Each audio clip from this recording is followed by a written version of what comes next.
Halo guys, selamat datang kembali di berkimia.com bersama aku, Bang Arya. Dan pada kesempatan kali ini, kita akan langsung bahas mengenai part 2 dari seri yang tadi, yaitu seri 1H NMR spektroskopi. Dan kali ini, di part 2 ini, kita akan berfokus pada coupling pada proton NMR spektrum. Oke, langsung saja. Nah, jadi konsep utama yang kalian harus tahu adalah bahwa hidrogen-hidrogen yang dekat-dekat.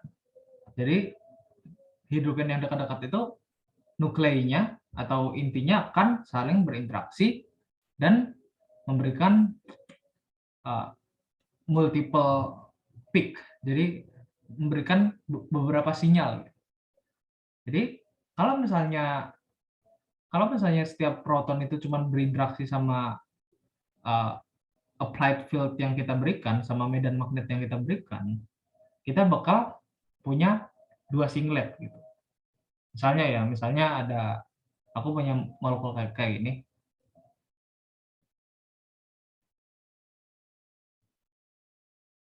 Misalnya benzena ada Ha sama Hb. Nah, kalau misalnya interaksinya itu cuma sama applied field, maka kita bakal punya dua singlet doang.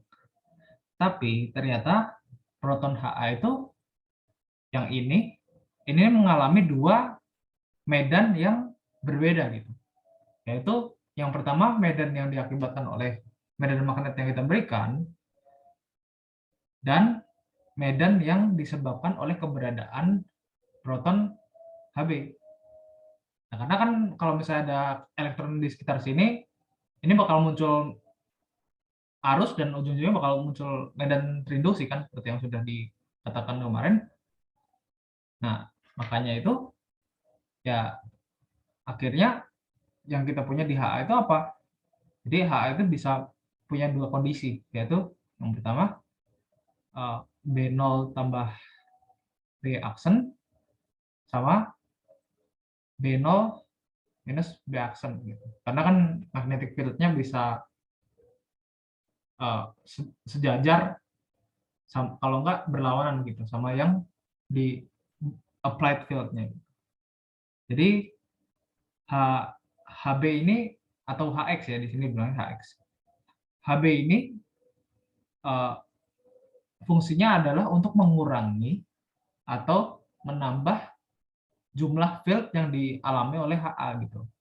Nah, sama halnya dengan HB, HA juga berfungsi kayak gitu. Imbasnya pada HB. Jadi B0 tambah B aksen sama HB-nya juga B0 tambah B aksen gitu. Jadi akhirnya apa yang terjadi? Muncullah dua peak doublet gitu. Oke. Pada dua chemical shift yang berbeda ya, yang satu 7,5, yang satu 5,8 misalnya. Ini buat molekul yang lain, tapi ilustrasinya di benzena ya cukup cukup akurat ya, karena kalau misalnya di benzena ini kan pasti sekitar 7,2, lalu ininya jadi sekitar 7,4 atau segitu-segitunya kalau misalnya benzena tersubstitusi gitu. Nah, kalau misalnya ada dua inti yang dekat, maka akan terbentuk tingkat-tingkat energi yang berbeda. Karena kenapa? Karena kan konfigurasi spinnya nukleusnya itu bisa sejajar, kalau enggak berlawanan dengan magnetic field. Dan kalau misalnya energi spinnya A, misalnya spinnya A ke bawah dan X-nya ke atas, sama energi spinnya A ke atas dan X-nya ke bawah, itu tuh belum tentu sama. Karena kembali lagi ya, kan bisa aja kan chemical shape-nya kan beda-beda. Jadi ya tentu aja energinya nggak sama gitu kan. Nah, diagramnya seperti ini. Nah, jadi di sini setiap atom hidrogen punya atom hidrogen yang lainnya yang dekat gitu. Dan sekarang kita punya 4 keadaan dengan 4 tingkat energinya. Nah, kalau misalnya keduanya lurus, sejajar dengan magnetic field. Jadi kalau misalnya sejajar gini, energinya makin rendah gitu, makin stabil. Tapi kalau misalnya berlawanan dengan magnetic field-nya, maka energinya bakal makin tinggi gitu. Nah, alhasil apa yang terjadi? Kalau misalnya kita punya di spektrum NMR, kita kan punya spektrum misalnya kayak gini ya, misalnya kayak ada doublet, terus ada doublet lagi. Nah, perbedaan jarak antara line-nya yang ini, yang doublet sama doublet ini, namanya adalah konstanta coupling atau yang disebut dengan J gitu. Ini adalah imbas karena terjadi perbedaan jenis nukleus yang tadi. Gitu. Oke. Nah, sekarang kita ke kasus pertama. Kita punya molekul kayak gini. Nah, ketiga proton yang ini munculnya adalah 2H doublet pada 2,9 ppm. Karena ini kan berarti 1,3 tambah 1,5 ya. Berarti sekitar 2,8 ya, estimasinya cukup akurat lah ya. Nah, sedangkan yang ini berarti 2 tambah 2 tambah 0,9 gitu. Jadi 4,9. Kembali lagi cukup akurat gitu. Nah, yang ini munculnya sebagai 1H triplet. Nah, di NMR triplet itu artinya apa? Artinya 3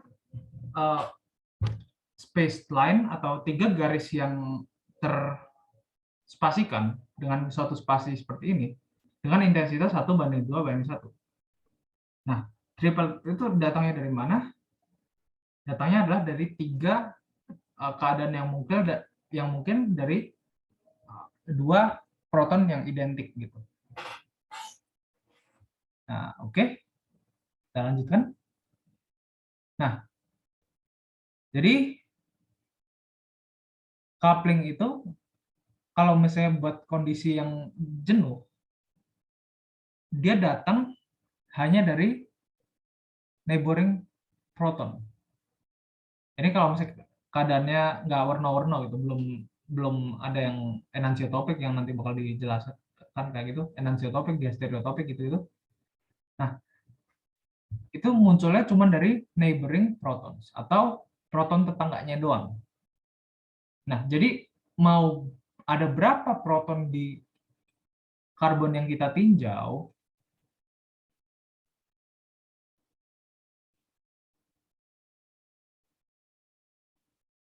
ini yang ngaruh cuman yang ini doang, misalnya yang kita tinjau yang ini. Nah, kalau misalnya kayak gini, berarti ini kayak gimana? Kalau misalnya kondisi kayak gini, berarti ini sifatnya ini kan n+1 ya, berarti jumlah couplingnya itu. Yang ini, berarti ini memunculkan yang ini memunculkan suatu triplet, dan ini memunculkan suatu triplet. Oh ya, aku belum mengatakan ya, kalau misalnya menghitung triplet, doublet, dan segalanya itu adalah memiliki aturan n+1. Nah, untuk lebih jelasnya nanti akan dijelaskan lebih lanjut lagi. Nah, tapi dalam kasus yang ini, yang ini coupling konstannya ini ke sini itu sama sifatnya. Dan dari HA ke HX yang satu sama HA ke HX yang kedua itu coupling konstannya sama. Jadi kalau kita bikin splitting diagramnya, ini kan tadi ada HA, terus ini HX, ini HX ya. Nah, kalau misalnya coupling konstannya ini sama 5Hz, berarti kita bikin splitting diagramnya kayak gini dong. Ini 5Hz ke HX yang pertama. Lalu ke HX yang kedua, ini 5Hz gitu. Nah, sedangkan yang HX dia ngekapel ke HA-nya, ini konstantanya sama juga 5Hz, tapi dia cuma ngekapel ke satu HA doang. Jadi akhirnya kita cuma bikin satu skema splitting yang kayak gini doang. Akhirnya ya hasil spektrumnya yang satu triplet, yang HA itu triplet, dan yang HX itu adalah doublet gitu. Dengan intensitasnya yang satu 1:2:1, dan yang satu lagi itu adalah 1:1 atau 4:4 gitu. Oke. Nah, ini kita di sini bakal meninjau kasus yang n+1 tadi. Karena kayak seolah-olah tadi aku ngejelasinnya kayak out of nowhere gitu. Tiba-tiba ada n+1. Nah, ini. Nah, jadi intinya apa? Kalau misalnya kita anggap coupling konstannya sama semua dalam satu molekul, misalnya ada molekul kayak gini ya. Kita tinjau ke yang tadi, ini HX, HA. Terus ini ada R, R, R, R, R. Misalnya kita cuma tinjau fragmen yang ini aja. Nah, jadi aku ulangin lagi, jumlah proton yang ngaruh kepada coupling itu adalah jumlah proton tetangganya gitu. Jadi kalau misalnya ini ada 2 dan ini ada 1, nah maka yang kita tinjau itu adalah misalnya yang kita tinjau yang HX dulu ya. Yang HX dulu, yang kita tinjau yang HX, ini kan tetangganya cuma 1 doang. Maka kita tambahin jumlah tetangganya itu N ditambah 1. 1 itu yang ininya gitu. Jadi yang ini adalah 1+1 doublet.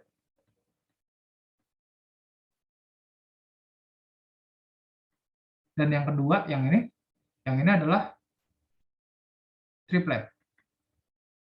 Apakah semuanya ini murni kayak gini? Apakah semuanya murni kayak gini? Ya bisa saja tidak gitu. Karena kenapa? Karena kalau misalnya jenis protonnya sudah mulai berbeda-beda dan lingkungan kimianya antara HX1 dan HX yang keduanya ini udah mulai beda, maka tentu saja coupling konstannya sudah beda, dan tentu saja sinyal yang dihasilkan bakal beda juga seperti itu. Nah, tapi dalam kasus ini kita masih membahas yang coupling konstannya sama dulu gitu. Asumsikan semuanya 5Hz gitu. Nah, begini, buat ngitung intensitasnya itu kita bisa menggunakan segitiga Pascal gitu. Jadi misalnya aku punya singlet, maka intensitasnya itu ya satu doang gitu, satu sinyal doang kayak gitu. Dan jumlah tetangganya 0 gitu. Nah, kalau misalnya doublet, intensitasnya adalah 1:1 dengan asumsi couplingnya konstannya sama gitu. Dan jumlah tetangganya itu adalah 1 gitu. Nah, kita kenapa kok bisa tahu 1 gitu? Nah, kita bisa menggunakan rumus 2/n gitu di sini. Nah, buat kasus doublet ini kan berarti 1+1 sama dengan 2. 2 sama dengan 2/n. Berarti n-nya sama dengan 1. Berarti jumlah tetangganya ada 1 dong. Kayak gitu. Nah, sedangkan kalau triplet 1:2:1, berarti kayak gini ya bentuknya.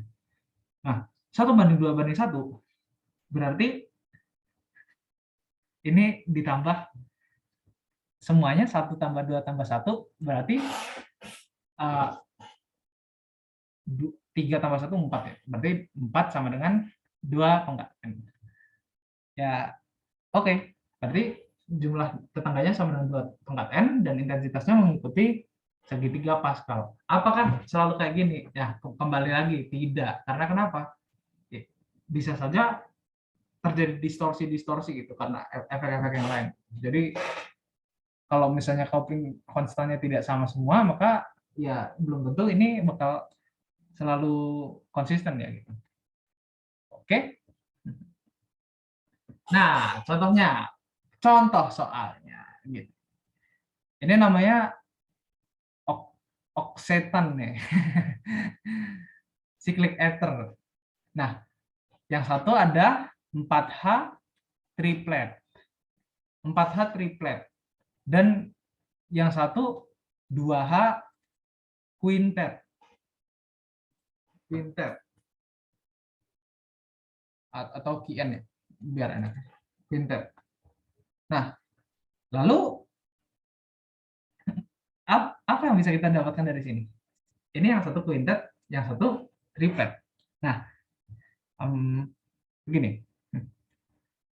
Kalau misalnya kita punya triplet, berarti dia cuma punya, kan berarti 1, 2, 1. Berarti dia cuma punya 2 tetangga.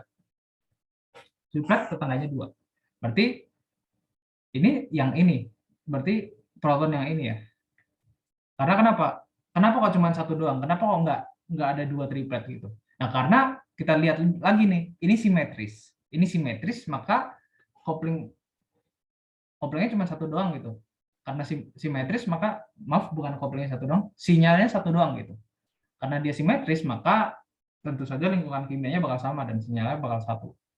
Nah, sedangkan yang ini kan tetangganya ada 4, makanya quintet gitu. Kalau kita lihat dari sini, ini bentuk peak-nya masih cukup konsisten ya. Karena yang satu bentuknya triplet dan yang satu ini walaupun intensitasnya udah mulai beda-beda gitu. Oke. Nah, terus yang ini nih. Ini contoh yang sedikit mulai complicated. Nah, tapi kita lihat lagi nih. Ini ada 2H kuartet sama 3H triplet. 3 triplet dan ada 2H doblet juga. Kalau kita lihat di sini. Nah, ini konsisten aja ya. Kenapa? Karena tentu saja ada 4 lingkungan kimia yang berbeda. Nah, kenapa kok ada 4? Nah, kita lihat lagi nih. Ini kan simetris. Yang tengah ini simetris. Nah, makanya yang jadi lingkungan kimia yang berbeda yang mana aja? Yang ini, yang ini, yang ini, dan yang ini gitu. Nah, kalau misalnya soal shift-nya ya kalian bisa pakai aturan yang sudah saya jelaskan pas part 1 ya. Jadi ya cukup konsisten sih yang seperti ini nih. Oke. Oke. Sekarang unequal coupling constant. Apa yang terjadi kalau misalnya coupling constantnya beda? Kan kita kan tadi kita kan pakai kasus di mana coupling constantnya itu sama semua. Nah, tapi kalau coupling constantnya beda gimana? Nah, permasalahannya mulai sedikit complicated di sini. Nah, kita lihat contoh di chrysanthemic acid, molekul yang ini. Jadi, HA ini punya dua tetangga ya. HA ini punya 2 tetangga. Wah, artinya langsung triplet. Nah, ya salah itu. Karena kenapa? Karena kita lihat struktur yang bridge kayak gini, ini tidak memungkinkan terjadinya suatu rotasi, makanya tidak mungkin triplet gitu. Karena tentu saja coupling konstannya ini sama ini beda gitu. Oke? Nah, kalau misalnya kita lihat, kita dikasih info bahwa coupling konstannya dari HA ke HX itu 8Hz, jadi ini 8Hz, dan HA ke HM ini 5,5Hz gitu. Nah, akhirnya kalau kita gambarin di splittingnya kayak gimana? Ini 8, ini 5,5 gitu. 5,5. Oke? Akhirnya terjadilah bukan triplet, tapi yang terjadi adalah double doublet gitu. Pokoknya yang double doublet itu terjadi kayak gimana? Kalau misalnya coupling yang pertama ke yang kedua sama yang pertama yang ke yang ketiga itu tuh nggak sama gitu. Nah, tapi kalau misalnya buat memprediksinya sendiri, double doublet ini dapat dirasionalisasikan kayak gini. Kan double doublet. Berarti tetangganya yang satu ada doublet n tambah 1, berarti tetangga yang pertama ada 1, n tambah 1 sama dengan 2, berarti n-nya sama dengan 1. Dan doublet yang satu lagi itu n tambah 1 sama dengan 2. Berarti tetangga satunya ada 1. Jadi punya dua tetangga, tapi coupling ke tetangga satu dan ke tetangga yang keduanya itu berbeda gitu intinya.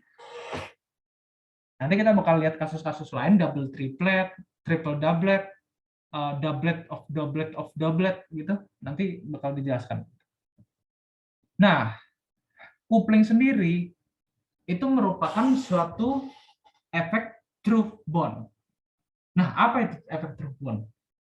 Kan tadi kita ngelihat ya, kalau misalnya yang di sini, yang HA ke HX sama HA ke HM ini kan beda. Nah, kenapa kok bisa beda? Nah, di sini kita bakal ngejelasinnya. Nah, jadi sekarang kita tinjau molekul yang ini. Yang satu hidrogennya trans dan yang satu hidrogennya cis gitu. Nah, ternyata kalau misalnya hidrogennya trans, J-nya itu sekitar 15 Hz. Dan kalau hidrogennya cis, itu J-nya itu sekitar 9 Hz. 9 sampai 10 Hz. Nah, apa kesimpulannya?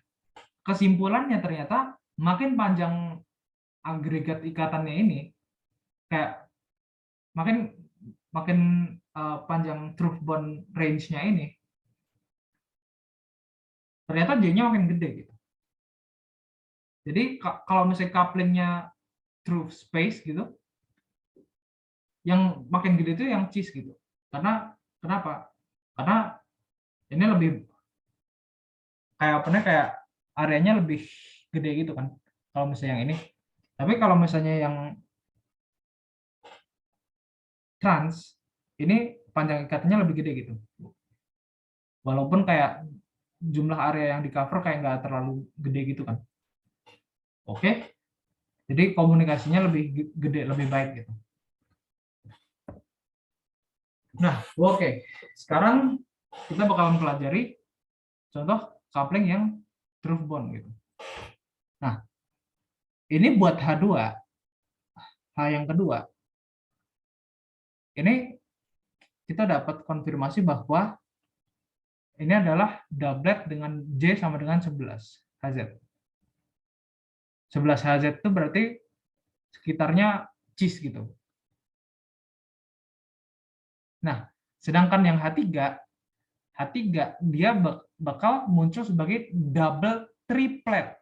Nah, double triplet ini berarti salah satunya mengkapal ke satu tetangga dan salah satunya mengkapal ke dua tetangga. Tetapi kalau double triplet kan berarti kan splittingnya kayak gini ya kurang lebih. Ini couple ke tetangga yang satunya, terus ini kayak gini. Nah, berarti logikanya kalau double triplet, berarti coupling yang doublet, couplingnya itu lebih gede dari tripletnya gitu. Nah, kalau double triplet kayak gini, berarti ntar kalau misalnya kita dapat triple doublet, berarti yang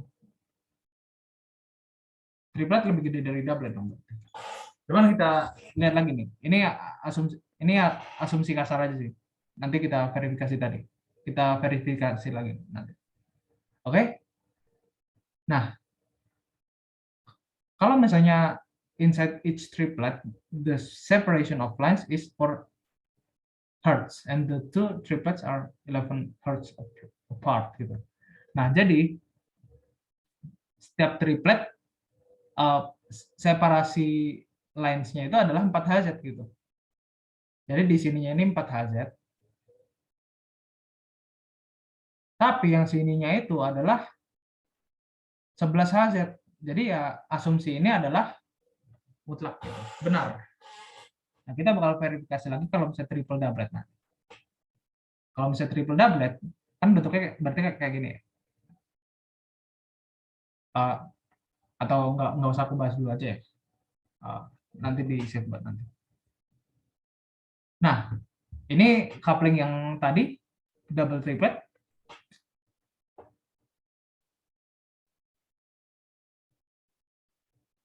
Nah, Terus berbicara tentang faktor-faktor dari coupling constants, apa saja yang menjadi faktor-faktor dalam satu coupling constant gitu. Jadi yang pertama, truth bond distance between the protons, jarak antara ininya, truth bond. Lalu yang kedua, sudut antara dua CH atau dihedralnya. Lalu substituen yang elektronegatif. Nah, apa contohnya? Contohnya kita lihat di naftalena yang ini. Di naftalena itu kan nggak semua ikatannya itu panjangnya sama ya. Berarti yang satu 137, 140, 133, 142, nggak kayak benzena. Nah, kalau misalnya kayak gini, ternyata kalau misalnya jaraknya makin gede, ternyata couplingnya lebih kecil gitu. Sama kalau misalnya ini 137 pm, berarti agregat jaraknya ini yang ini makin pendek, tapi yang ini makin jauh-jauhan, ternyata couplingnya berbeda gitu. Yang satu 8Hz gitu ternyata. Terus yang kedua, elektronegatif substituents. Nah, kalau misalnya yang satu ada O-vinyl, terus yang satu ada O-vinyl juga. Nah, kita lihat di sini. Ternyata kalau misalnya kalau misalnya kayak gini, transnya jadi cenderung coupling transnya jadi cenderung makin kecil gitu kalau misalnya ada elektronegatif substituen kayak gini.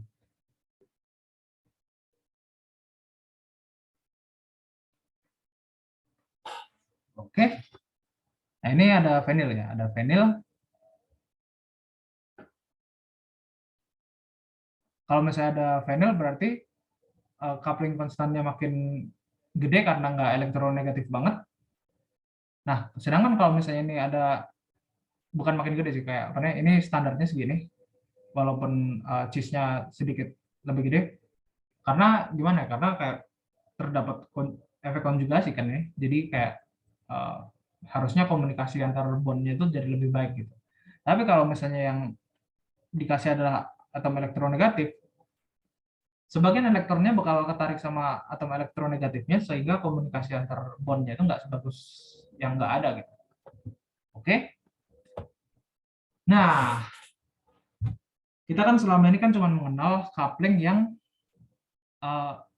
dekat-dekatan antara tetangga gitu. Nah, tapi ternyata muncul juga yang namanya long range coupling gitu. Nah, kalau misalnya truth bond distance-nya ini lebih panjang dari 3 ikatan, kalau misalnya ini kan 3 ikatan ya, 1, 2, 3.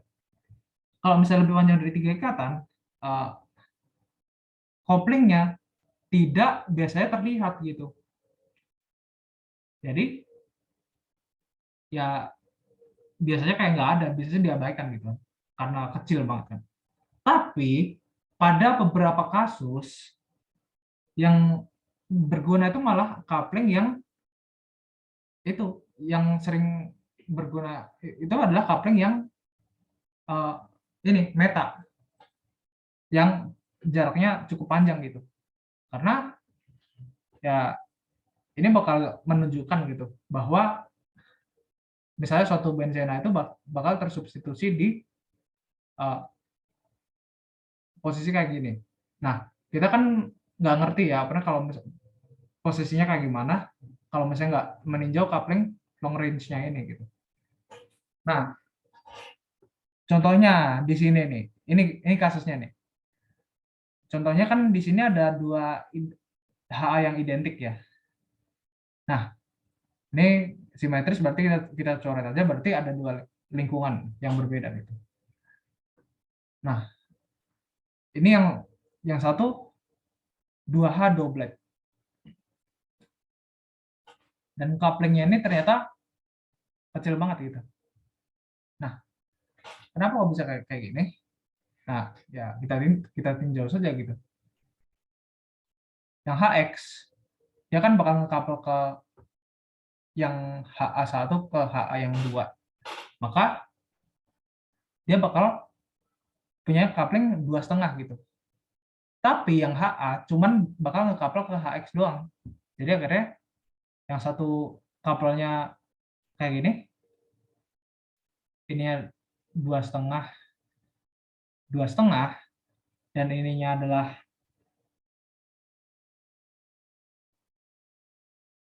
yang ini juga 2,5, dan akhirnya kita punya dua buah garis yang kayak gini. Ya walaupun kelihatannya cuman singlet, tapi ya kalau kita perbesar resolusinya gitu, ini bakal kelihatan di mesinnya nanti gitu. Dan perlu diingat bahwa 4JHH itu dari 0 sampai 3 gitu nilainya.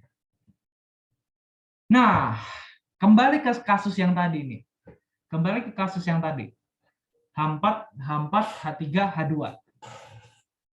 Nah, sekarang yang kita tinjau adalah yang H2 gitu. Atau nah, kalau misalnya yang H2 kan tadi udah ya. Oh ya, tadi udah H2 ya. Yang tadi kan H2. Berarti ini kan 11. Terus yang satu, yang ini ke sini 2. Terus ini ke sini 2. Alhasil apa yang terjadi? Kalau misalnya ini ke sini 2, 2, hasilnya double triplet gitu. Dan jaraknya akan jauh-jauhan banget gitu. Nah, tapi kalau yang kita tinjau H3 yang ini kan ke sini kan 11 ya berarti. Nah, tapi ternyata H3 ke H4 itu bakal 4 gitu. 4Hz ke H4 yang pertama dan 4Hz ke H4 yang kedua. Nah, akhirnya muncul juga double triplet, cuman jaraknya beda gitu. Oke. Nah, sekarang kita mulai bahas yang aromatik. Nah, di aromatik ini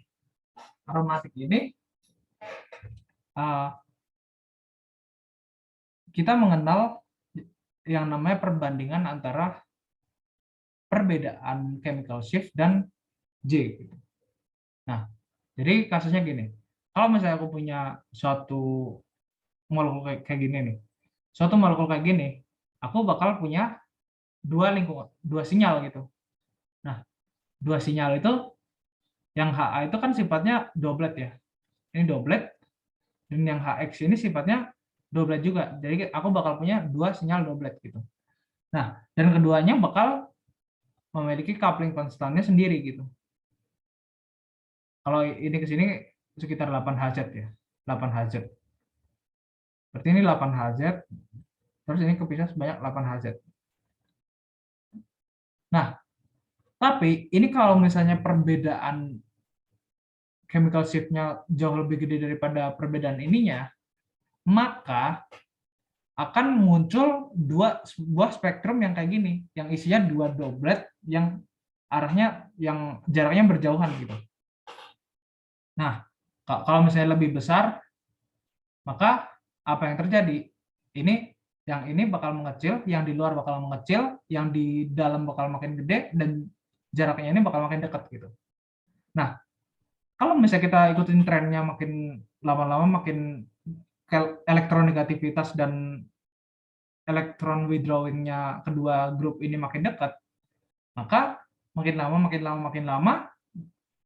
ininya bakal mengecil terus, dan yang di dalam bakal makin gede terus, sampai akhirnya kalau kita punya suatu grup yang sama gitu. Nah, kalau sama kan berarti ini kan simetris 4 gini. Kalau aku bagi 4 kan jadi satu lingkungan yang sama, jadi cuma punya satu sinyal doang gitu. Nah, oke. Oh ya, ini berarti delta chemical shift-nya makin berkurang ya, sampai kurang dari J sampai 0 gitu. Nah, ini aturannya. Jadi kalau misalnya delta chemical shift-nya itu mendekati J pada ukuran, maka inner lines-nya pada dua doblet makin gede gitu. Dan outer lines-nya makin berkurang sampai ketika ininya 0, ini bakal hilang gitu. Intinya gitu lah. Nah, sekarang kita mulai sedikit deviasi kayak gini. Nah, coupling ternyata bisa terjadi pada proton dalam satu karbon yang sama gitu. Nah, sekarang kita tinjau molekul yang kayak gini. Ini kan H1 sama H2-nya, ini kan bakal beda lingkungan ya. Karena kenapa? Karena yang ini nggak bisa rotasi, jadi bakal muncul dua sinyal gitu. Tapi H1 dan H2 masih bisa kopling. Sebanyak 1,4 Hz. Ini udah dikasih tahu di soal. Maka sinyalnya kayak gimana? Sinyalnya bakal yang satu kayak gini, dan yang satu bakal kayak gini.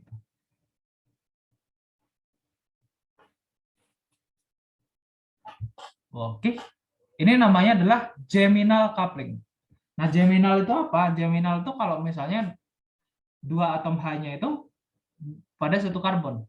Dan kalau misalnya nggak pada satu karbon, namanya itu visinal gitu. Kalau misalnya kayak gini ini namanya visinal.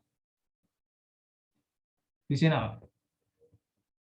Nah, geminal coupling pada karbon yang saturated atau jenuh itu tuh gimana? Mungkin nggak?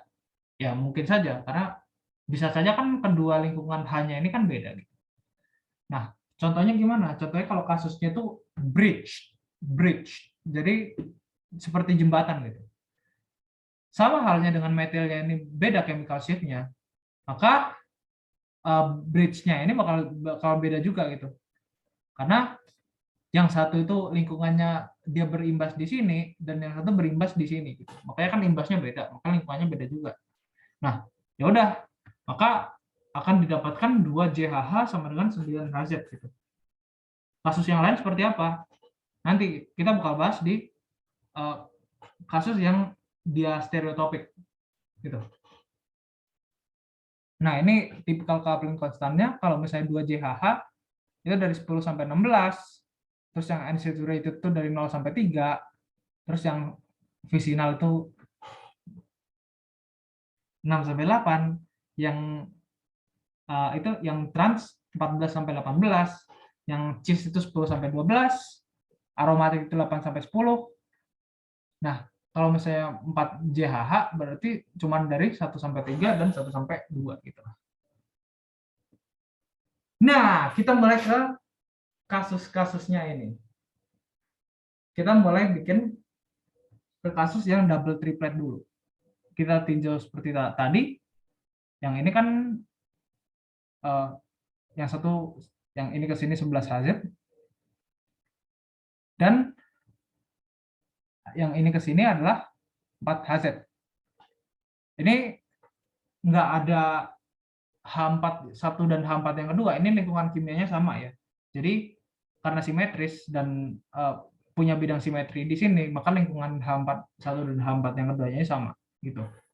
Nah, akhirnya karena lingkungan kimianya sama, hasilnya apa? Hasilnya double triplet gitu. Karena kenapa? Karena yang satu 11, yang satu 4. Ya udah, double triplet deh kayak gitu. Splittingnya. Nah, terus aku punya kasus double doublet. Double doublet. Contohnya aku udah punya molekul ini.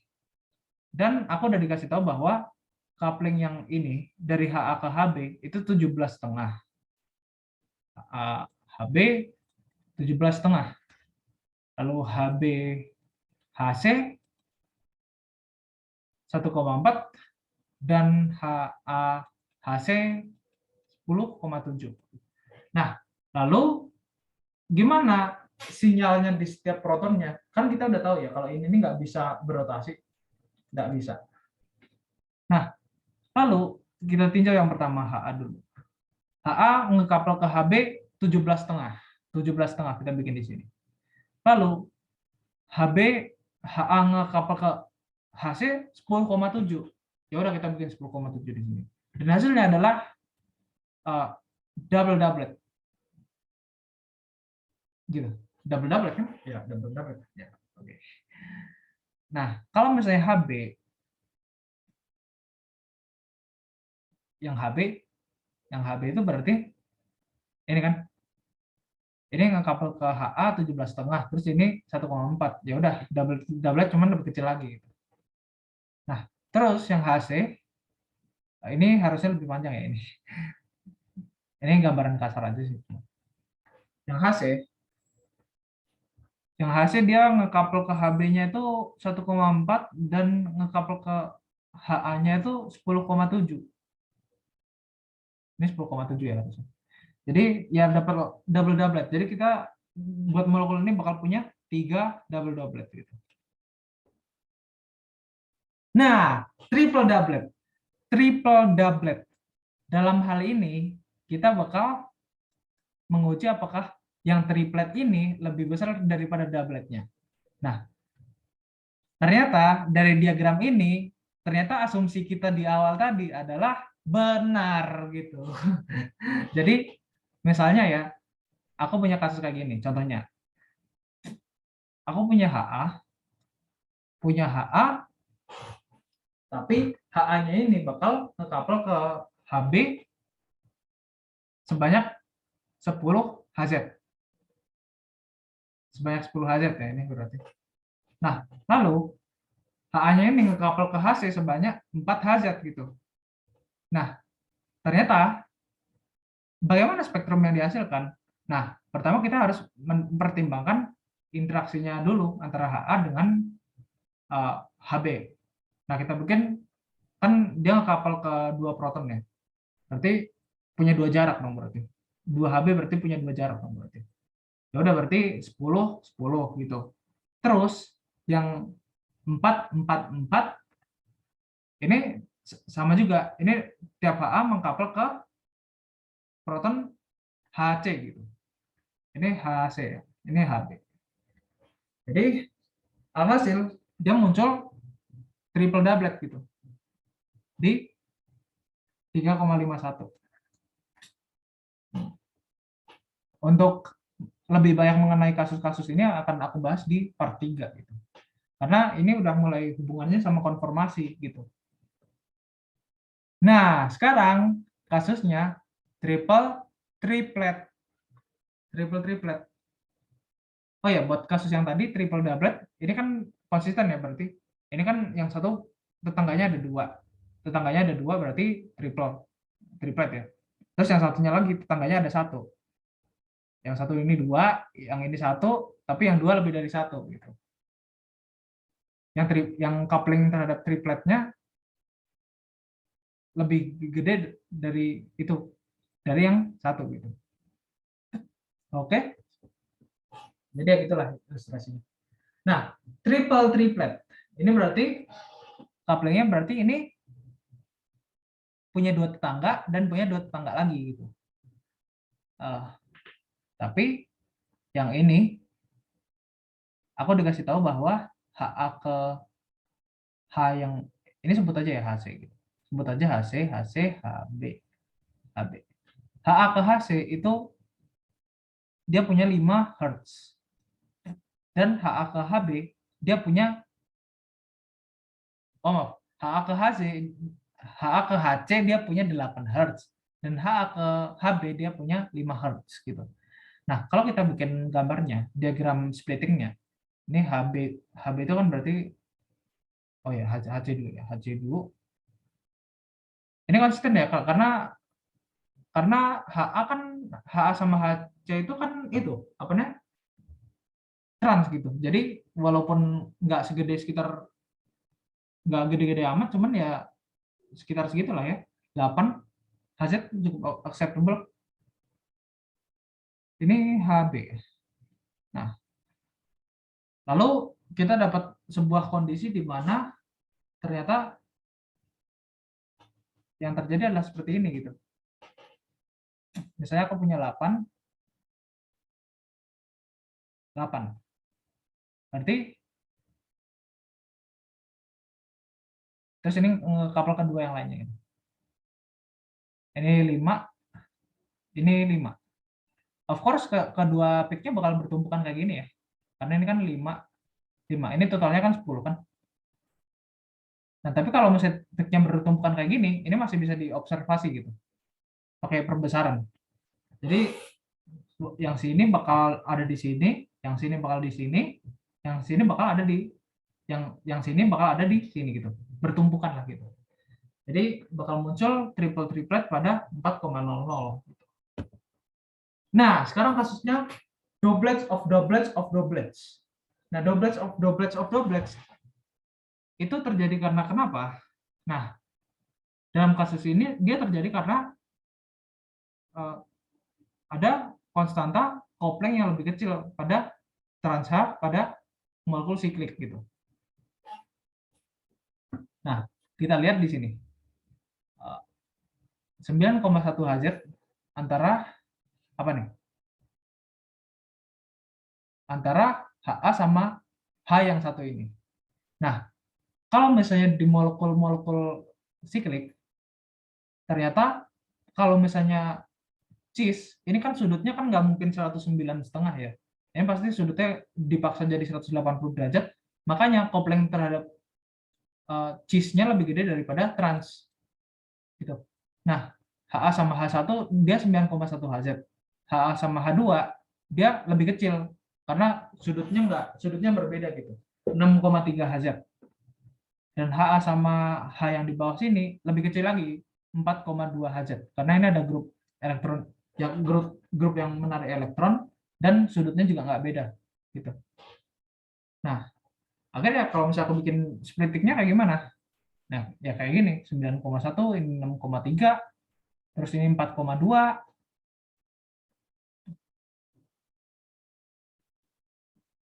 Ini ujungnya bakal tabrakan ya di sini peaknya, cuman ya masih bisa diselesaikan.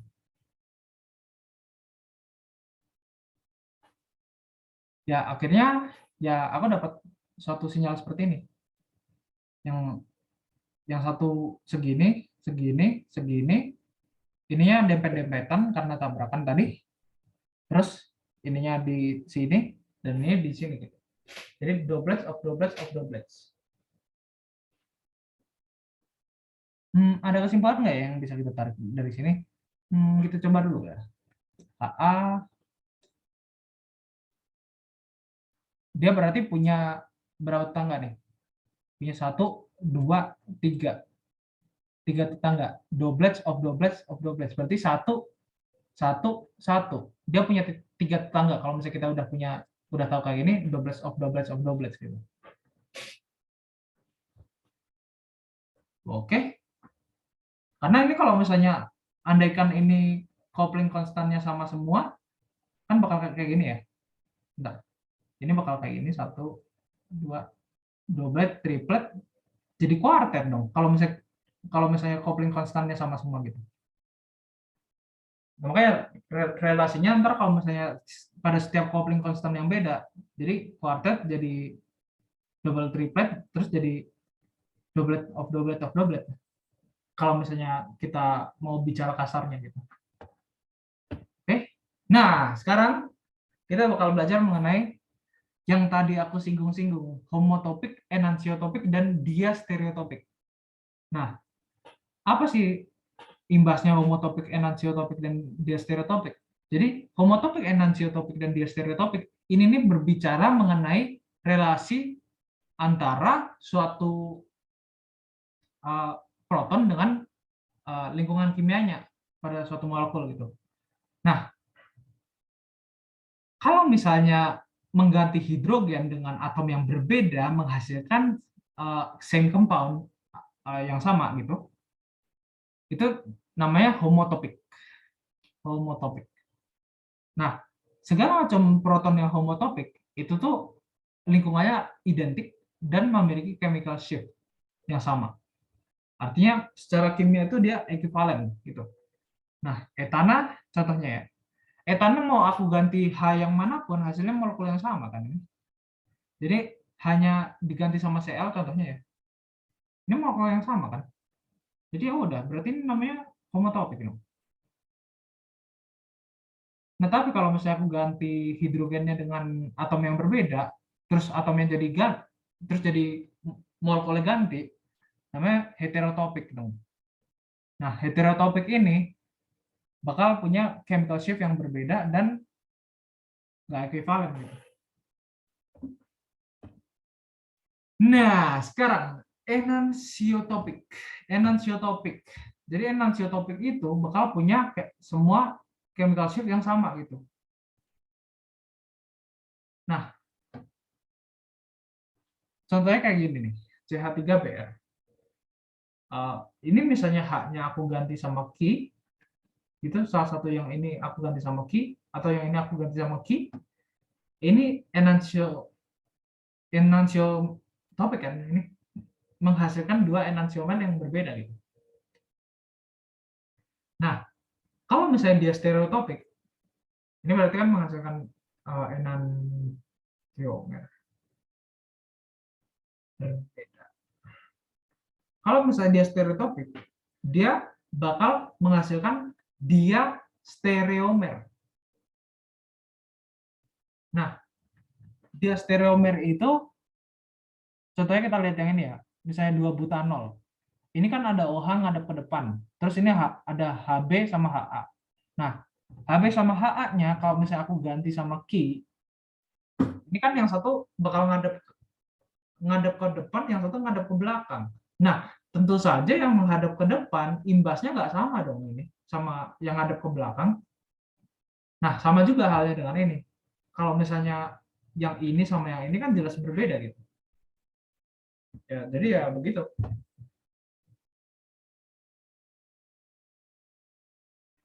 Kecuali kalau kayak gini ya. Contohnya kayak gini. Coba kita kalau misalnya ini kita ganti dengan Ki, molekulnya bakal sama atau enggak? Kalau misalnya molekulnya dirotasi bisa sama, berarti dia artinya sama gitu. Ini misalnya Ki kayak gini. Maka ini kalau dirotasi jadi kayak gini.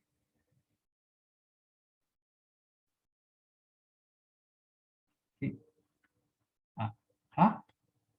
Hah? Hmm,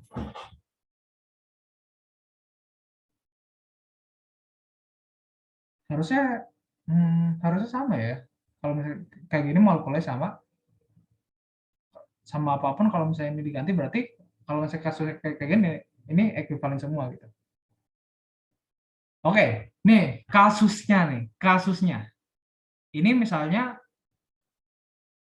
ada suatu molekul monomer seperti ini, lalu kita polimerisasi jadi isotaktik dan simbiotaktik.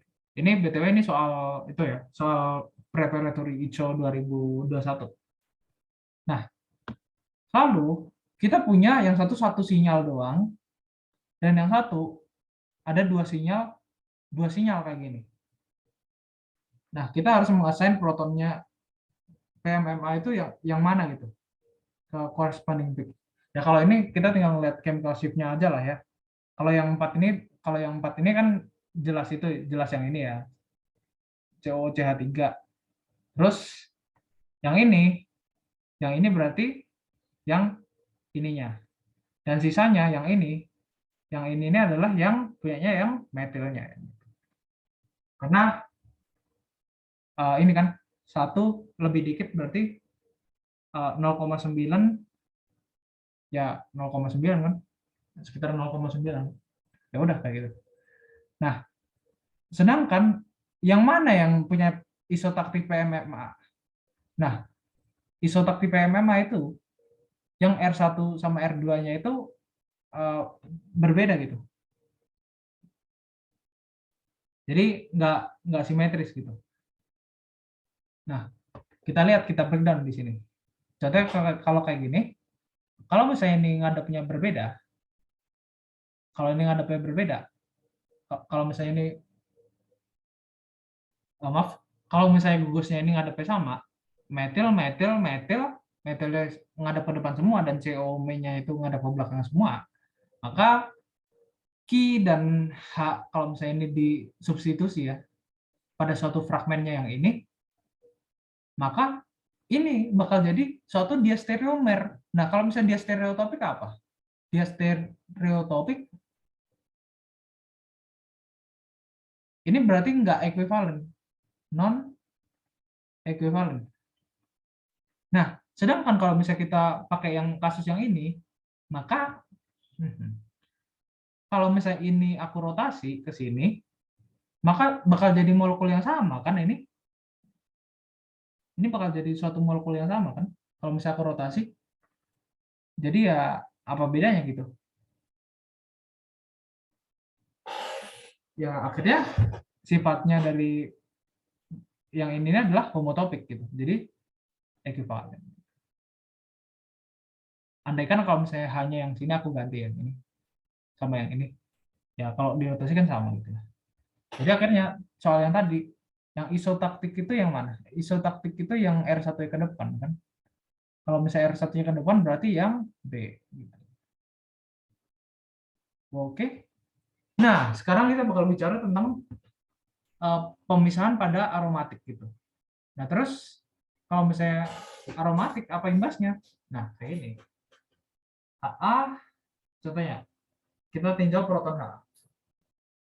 Proton HA.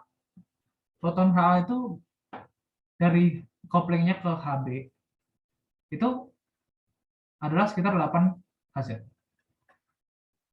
Terus HA ke HA itu sama aja HA ke HC 3 Hz dan Hb ke HC adalah sekitar 8 Hz gitu.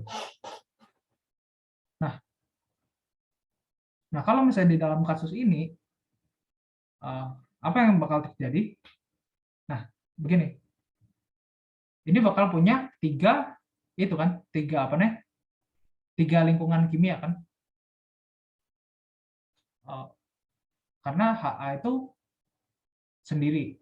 Ini kan simetris ya kalau misalnya kita bagi dua kayak ini, HA sendiri, HB sendiri, HC sendiri. Makanya kalau masih simetris berarti dia nggak nge-couple dong.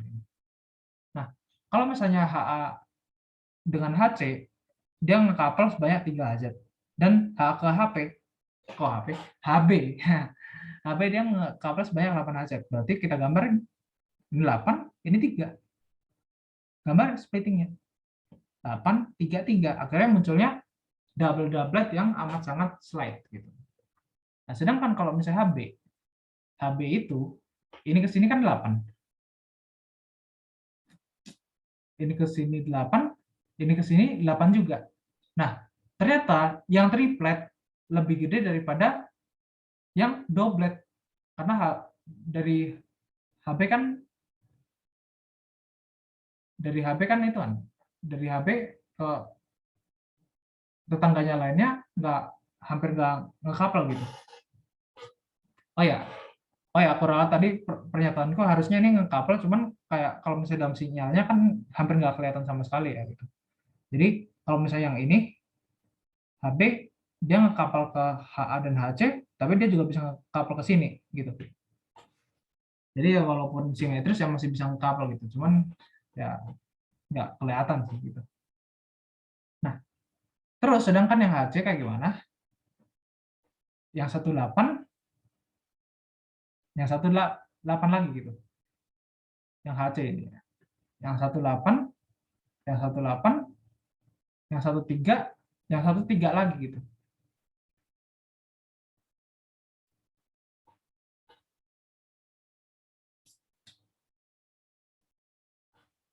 Jadi akhirnya munculnya triplet gitu. Cuman kalau misalnya dalam benzena biasanya munculnya kayak segala macam peaknya itu kayak benzena yang monosubstitusi ya. Kayak munculnya kayak langsung berdekatan dan kayak tumpuk-tumpukan gitu. Jadi kayak kita nggak terlalu bisa ngambil kesimpulan sih dari situ. Selain monosubstitusi. Nah, sekarang kalau orto dia X1 sama X2. X1 sama X2. Misalnya X1 dan X2-nya sama, dia punya dua sinyal. Kan simetris ya berarti kan. Berarti yang ini sama yang ini gitu. Terus yang satu itu yang HD itu berarti kan ini. Dia ngekapel ke sini sama ngekapel ke sini kan berarti Yang satu 8, misalnya yang satu 8, terus yang satu 3. Makanya doublet. Sedangkan yang HC dia ngekapal ke sini, ngekapal ke sini, ngekapal ke sini. Ya udah. Namanya triple doublet gitu. Triple doublet. Oke? Kalau misalnya, tapi kalau misalnya X1-nya tidak sama dengan X2, maka triple doubletnya ini couplingnya nggak bakal sama dong. Coupling ini ke sini sama ini ke sini nggak bakal sama. Jadi muncul DDD. Dan nggak cuma muncul 2 sinyal, tapi kayak munculnya bisa 4 sinyal gitu. Oke? Nah, ini yang meta yang tadi. Nah, kalau meta, ini asumsi X1 dan X2-nya sama dulu ya. Atau ya sama dulu ya. Karena ini kan ada di sini. Nah, kalau misalnya AA dia cuma ngekapal ke HD dan HB kan. Berarti dia doublet tapi dua-duanya 3 Hz. Jadi suatu singlet kelihatannya tapi muncul kayak gini nih. Ujungnya muncul kayak tangan gitu. Nah, sedangkan yang HB ini dia ngekapal ke sini, dia juga ngapal ke sini, dia ngekapal ke sini juga. Jadi ujung-ujungnya muncul double triplet gitu. Sebetulnya pik yang tadi itu sebenarnya juga bisa double triplet juga sih, cuman kalau sebetulnya kalau misalnya ini nggak diabaikan piknya itu, tapi ya begitu, double triplet. Terus yang HC ini dia ngekapal ke sini doang, jadi nggak ada meta coupling, nggak ada gitu, jadi ujungnya triplet biasa. Sedangkan yang HD dia ke HC, ke HA, dan ke HB. Jadi double triplet lagi. Sedangkan kalau X1-nya tidak sama dengan X2, HB dan HD-nya itu DDD, dan HA dan HC-nya itu adalah DD. Nah, sedangkan yang para, kalau misalnya gini kita udah obvious ya. Ini berarti punya 2 lingkungan kimia yang berbeda. 2 lingkungan kimia yang berbeda berarti HA dan HB itu adalah 2 doublet. Nah, misalnya kayak gini, misalnya X1-nya sama dengan X2, maka bakal muncul apa nih? Bukan satu doublet ya, salah ini.